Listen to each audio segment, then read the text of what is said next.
We cross bridges all the time. Especially if you live in an area with a lot of waterways, you're likely to cross at least one bridge every day, either by foot or in a car. These bridges easily connect us with other places that we were once cut off from, having to drive a long distance or take a ferry in order to reach our destination. Now, we head over a bridge without a second thought, imagining nothing out of the ordinary. Sometimes, though, we end up on a bridge to nowhere.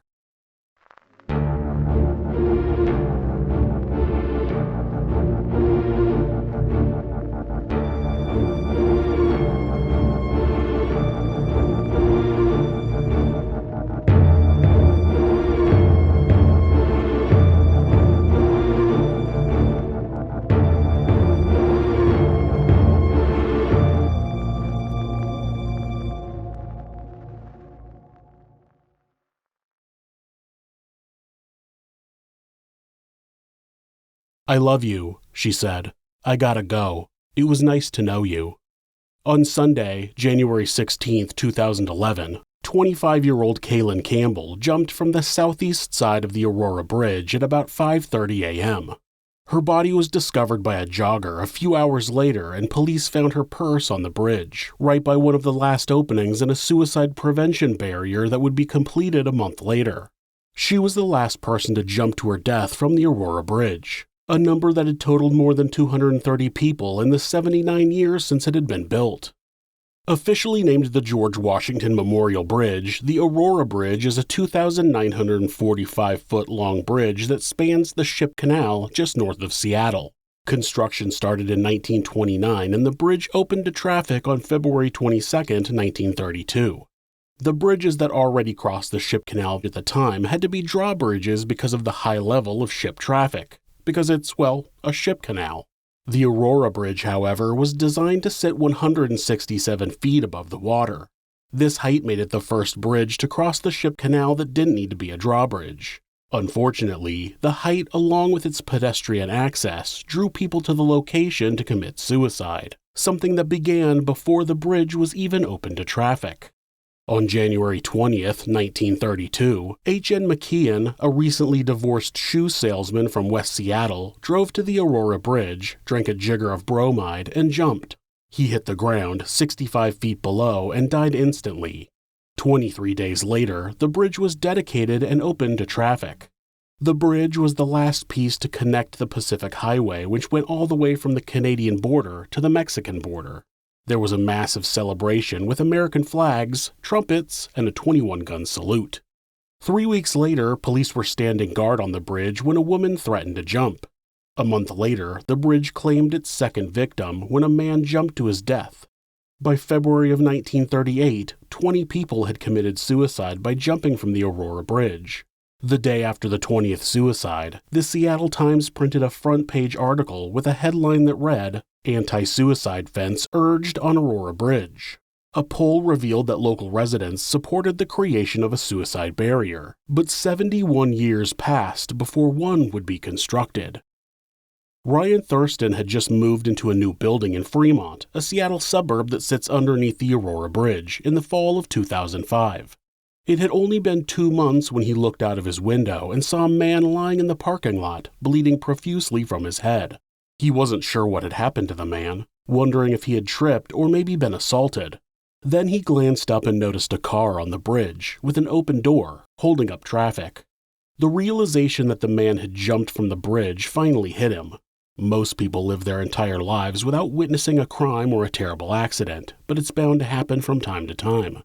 That would end up being an understatement for Ryan. It happened again a few weeks later. Then, a few months after that, Ryan watched from his office as someone jumped from the bridge an average of once every 3 months. 2006 would actually be a record year for the Aurora Bridge. That year, it claimed 9 people, including a 15-year-old girl. Residents in the area began referring to the bridge as Fremont Falls. This began to have a substantial impact on Ryan, and he set out to do something about it. He and other residents from Fremont and professionals who worked in the offices under the bridge formed a group called Fremont Individuals and Employees Nonprofit to Decrease Suicide, or FRIENDS. Clever. The group wanted to convince the powers that be to build a suicide prevention barrier on the Aurora Bridge. What they quickly realized was that that was not a new idea, and nobody really seemed interested in making it work. The Washington State Department of Transportation was quick to point out that the fence would cost an estimated $8 million, and that it was unlikely that the city of Seattle and the state of Washington would be able to come to an agreement on such a project. See, the Aurora Bridge is state property, but it was within the Seattle city limits, so any modification to the bridge would have to be approved by the city, and they both seemed to have a never-ending supply of red tape, because you wouldn't want to work together to reduce suicides or anything. If the municipal bureaucracy wasn't enough, the member of Friends quickly learned that many people didn't believe a suicide prevention barrier was worth the money. People said that if a fence was built, people would just find somewhere else to commit suicide. But is that true? Ryan decided to find out. It turned out that Seattle was not the place to do that, since the city had stopped keeping track of the people who jumped from the Aurora Bridge in the 1980s. Research had been done in other places, though. Dr. Richard Seiden did a study in 1978 to find out what happened to people who had attempted to commit suicide by jumping from the Golden Gate Bridge, but had been stopped. Did they go on to commit suicide somewhere else? After analyzing police and hospital reports, the study found that 94% of people who had been stopped from jumping off the Golden Gate Bridge since it was opened were still alive or had died of natural causes. Some say that those results are because the person stopped had been taken for psychiatric treatment afterwards, but that's not true. Attempting suicide is not a crime in the state of California, and whether or not to have the person sent for psychiatric treatment is the discretion of the officer involved. It seemed that whether or not the person got treated was completely random. In Washington, D.C., both the Ellington and the Taft bridges were well known for suicides, both right next to each other, crossing 125 feet above the Rock Creek Gorge. The Ellington averaged 4 deaths a year, while the Taft saw less than 2. It was in 1985, when 3 people jumped to their deaths in a 10-day span, that the city put up a suicide prevention barrier, something that groups lobbied against, claiming people would just start jumping from the Taft Bridge. But they didn't. After 5 years, the suicide rate from the Taft Bridge increased by a few decimal points, and the suicides from the Ellington were 0.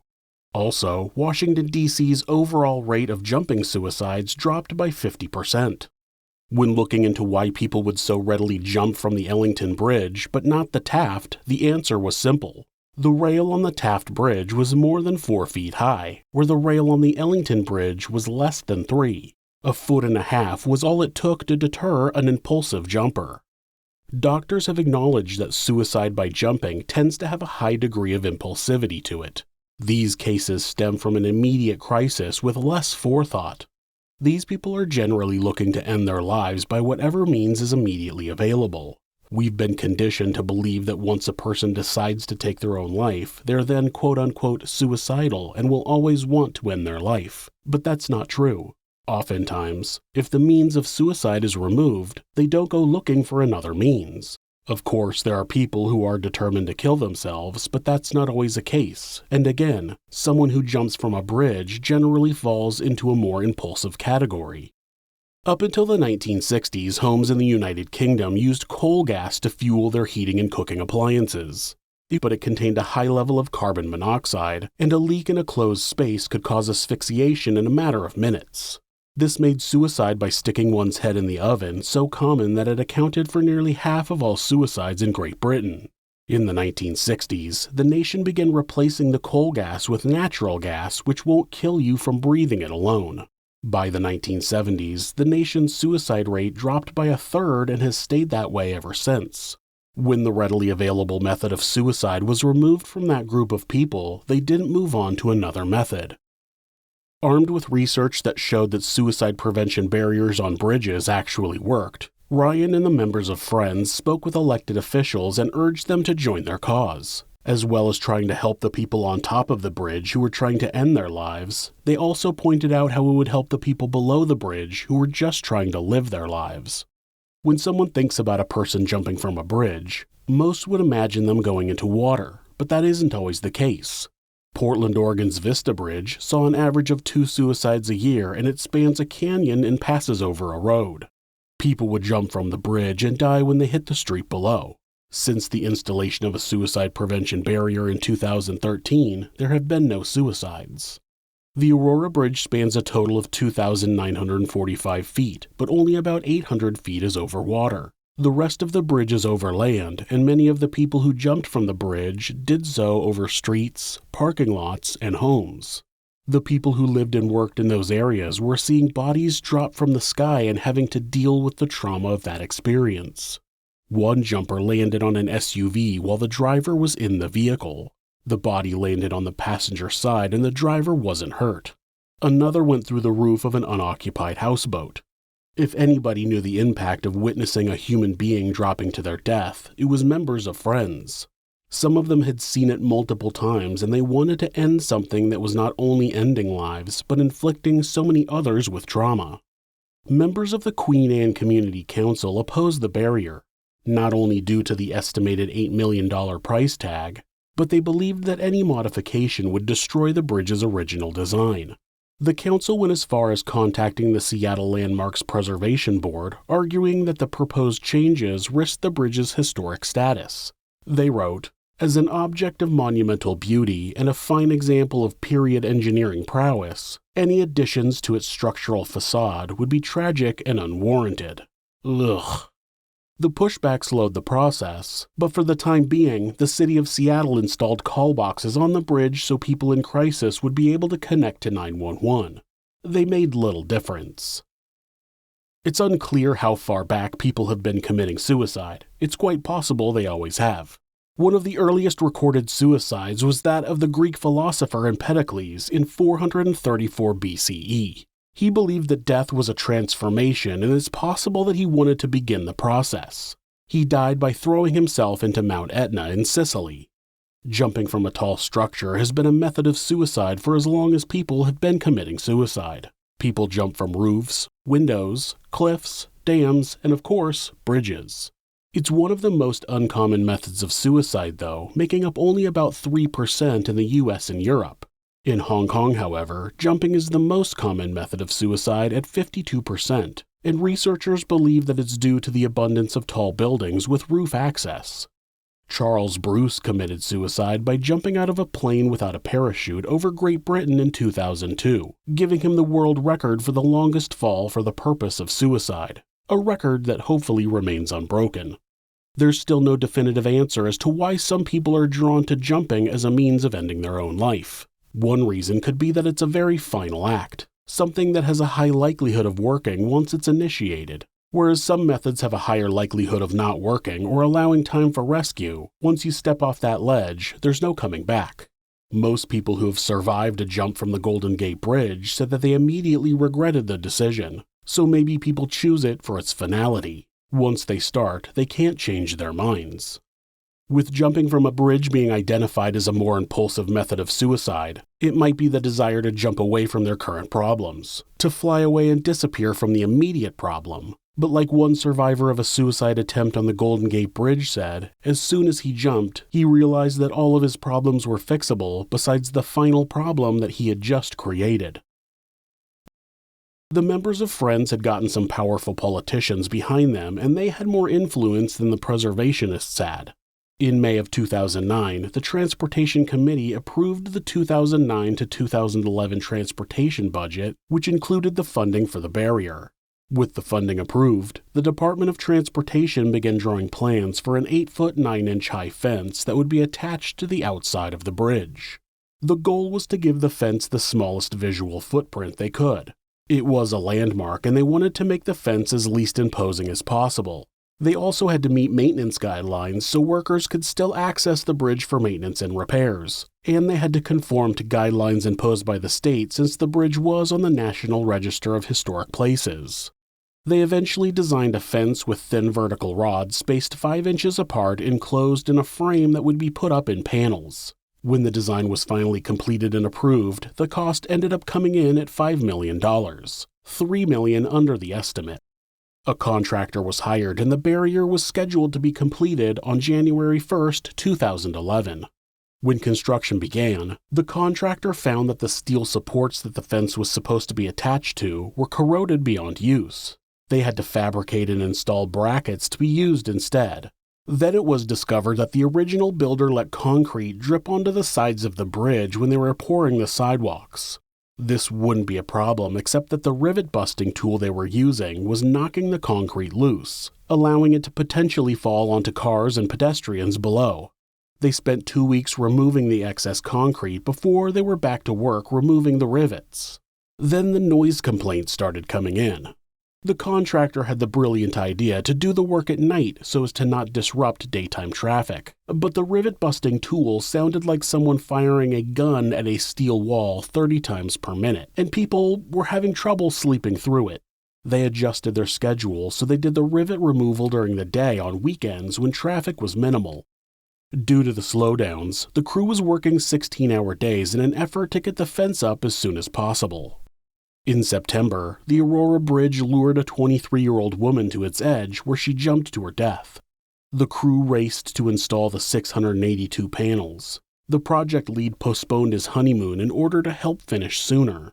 By the middle of January, most of the panels were up. The panels were mostly identical, but there were a handful of sections that either needed to be a custom size or needed to be modified to accommodate electrical conduit. Once the remaining pieces were locked in place, the bridge would be secure, and the crew could then install signs with suicide prevention information. By January 16th, the Aurora Bridge was close to losing its title as Seattle's Suicide Bridge. The residents underneath would say goodbye to Fremont Falls. But the bridge wouldn't go down without a fight and would take one more life before it was out of commission. Kaylin had met Brian Wilson at a bar at the beginning of January of 2011. She soon told a friend that she thought she was in love, and the friend could see why. Brian did a good job of making Kaylin happy, something she regularly struggled with. In December, she told a friend that she had recently received a DUI and that she hated herself. Then she mentioned that she had walked to the bridge but didn't jump because she didn't want to hurt her family. Now, a month later, Kaylin was smiling and talking about love, and the friend was put at ease. That would change on January 15th, when Kaylin had a rough day at work and called Brian to vent. She said she was going to have a beer and then go home. Brian had plans to hang out with a friend at a local bar, and he left to do that. At about midnight, he got a call from Kaylin, who sounded drunk and told him that she was home and she was sorry that she wouldn't see him the next day. He reminded her that they had plans to watch the Seahawks game together and shrugged it off as her being drunk and tired, so he hung up. Then the panic set in. He suddenly realized that something was wrong and tried to call her back, but she wouldn't answer. He called over and over until she finally picked up. He told her that he was on his way to her apartment, but she told him that she had already left. "I love you," she said. "I gotta go. It was nice to know you." Then the call was over. Brian drove to her apartment anyway, but she wasn't there, so he called 911. An officer met Brian and he got as much information about the situation that he could. Then police searched for Kaylin. They checked on the Aurora Bridge and below it, but she wasn't there. Brian walked the streets calling her name, but it was no luck. He returned to his car and dove off inside in front of Kaylin's apartment. While he was sleeping, Kaylin took a final walk over the bridge to nowhere. She went to one of the few remaining gaps in the barrier that was being built specifically to save her life and jumped. She landed on a hill below, where she died.